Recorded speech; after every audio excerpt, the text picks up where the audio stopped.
To be perfectly honest, I was a little bit of a troublemaker as a child. Yes, I had way too much energy. School back then was fairly easy, so I understood what you're trying to tell, and then I was bored when you tried to repeat it, and then I distracted all the other people around me. And I was running wild in the little breaks between. So, fortunately, back in the days in East Germany, they didn't have all the sophisticated words yet. So they just said, he's a wild child, he needs to do more sport. Today, the same condition, they would at least diagnose him with 5 different mental defects. ADHS or therapy, they give me drugs until I would really turn hula balloon. But then he's a wild child, then do more sport to burn off that extra energy, and it worked pretty fine for me. And then around that time, the local cycling team presented themselves at school, like early morning, the first thing before school started. The local cycling team showed up and said, okay, whoever comes to training this afternoon and signs up for our team gets a brand new bike.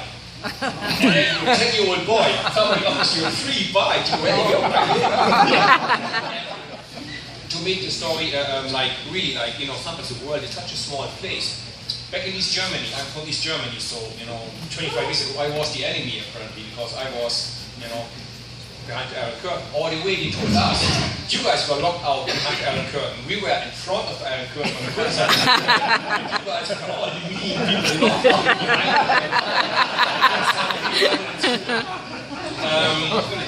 Oh, thank you. I had a lot of Australian teammates, and they told me one thing: whenever somebody asks you, hey, are you thirsty? The answer is, hey, a man is not a camel. It's not a camel. So,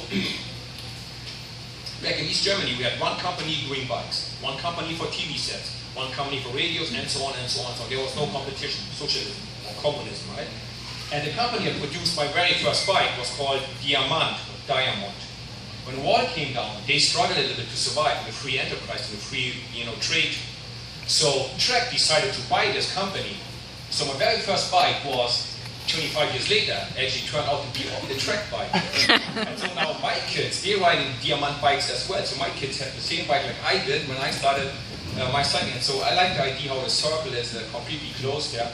And it's a Diamond company. It's the oldest bike manufacturer in Europe, maybe in the world, but for sure in Europe. So Trek thought we cannot let it die.